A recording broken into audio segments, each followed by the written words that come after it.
Regardez ces images. Des terrasses de café, des rues. Elles ont un point commun. Les femmes semblent effacées. Dans certains quartiers populaires, les hommes occupent les lieux et les femmes subissent. Dans cette banlieue parisienne, nous suivons deux militantes de la Brigade des mères. Nadia Remadna et Aziza Saya se battent pour la liberté des femmes dans ces quartiers. Pour nous montrer la réaction des hommes, elles filment dans un bar en caméra cachée. Dès l'entrée, on leur demande pourquoi elles viennent. Madame, on cherche quelqu'un. Un monsieur? Dans ce bar, que des hommes, pas très accueillants. Le mieux, c'est d'attendre dehors. Pourquoi? Ici, il y a que des hommes. Bah, c'est pas grave, on vit dans un monde où il y a des hommes et des femmes. Ça vous dérange, vous? Moi, c'est pour vous. Non, pour moi. Là, Le patron du bar n'a pas envie de discuter. D'autres hommes sont choqués de voir ces femmes. je m'en fous, on va se faire discrète, petite dans un coin. Il y a que des mecs dans ce café. Mais comment c'est normal qu'il n'y a que des mecs? Imagine que tu veux prendre un café avec une cousine, une amie, ta femme. Non? Normal. Elle reste chez elle. Ta cousine, elle reste chez elle. Ah bon? Elle fait ce qu'elle veut, mais pas avec moi.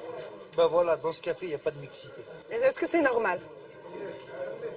On est à Sevran, on n'est pas à Paris. Même à Sevran, c'est la France. C'est dans le 93. Et alors, le 80... Et alors? À Paris, c'est des mentalités différentes. C'est comme anglais.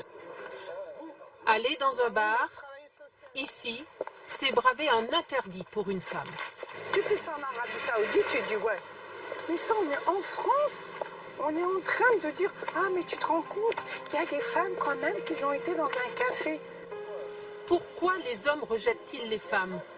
Un problème de tradition, de culture, mais aussi de religion, selon ces militantes. En 2005, quand il y a eu les révoltes des banlieues, on a appelé les grands frères pour calmer les jeunes. Et puis voilà, ce qui dit grand frère, ça veut dire qu'on a exclu déjà la femme, on a exclu la mère, on n'a pas fait appel aux parents, ce qui aurait été plus légitime. En fin de compte, on a donné la place à ces hommes qui aujourd'hui, j'allais pas dominent, mais qui ont pris les quartiers, qui ont pris la place, quoi. L'islam, ils l'ont mixé. Pour moi, l'islam, c'est comme le code pénal maintenant.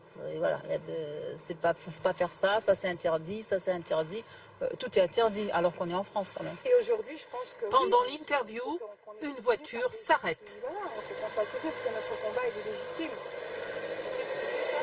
Les plus jeunes que je connais, mais bon, c'est pas les plus... Une façon d'intimider ces femmes, régulièrement menacées. Elle préfère arrêter l'interview.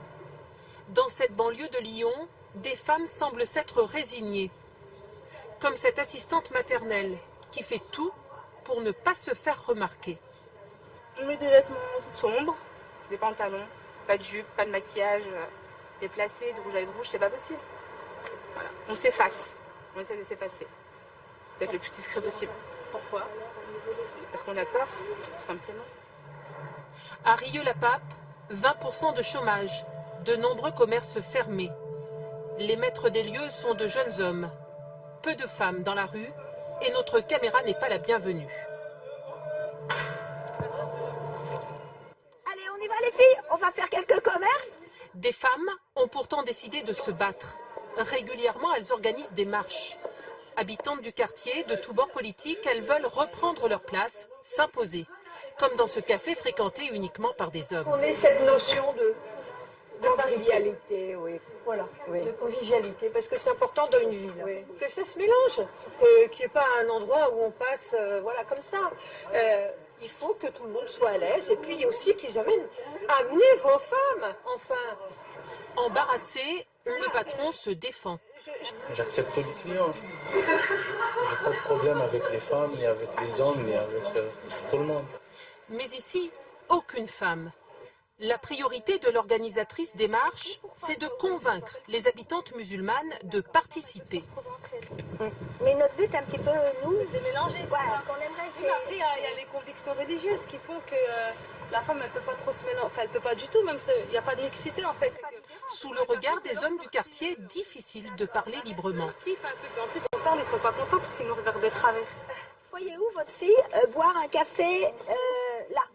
Certaines femmes ne comprennent pas l'intérêt de la démarche. Mais moi, je ne ressens pas le besoin, comme vous disiez, madame. Vous avez parlé de bistrot. Il faut aller dans les bistrots. Moi, je ne ressens pas le besoin d'aller dans les bistrots. Et quand elles décident de s'installer à une autre terrasse de café, les hommes préfèrent quitter les lieux. Cette fois encore, la marche n'aura séduit qu'une seule partie des femmes. Il n'y a pas beaucoup de femmes musulmanes, elles trouvent l'idée très bien, mais elles ne nous suivent pas. Pourquoi? Bah ça, je sais pas. Hein. Ça, je sais pas. Peut-être, je sais pas. Comme à Rieux-la-Pape, des femmes s'organisent un peu partout en France et marchent à la reconquête de l'espace public. Un combat qui ne fait que commencer.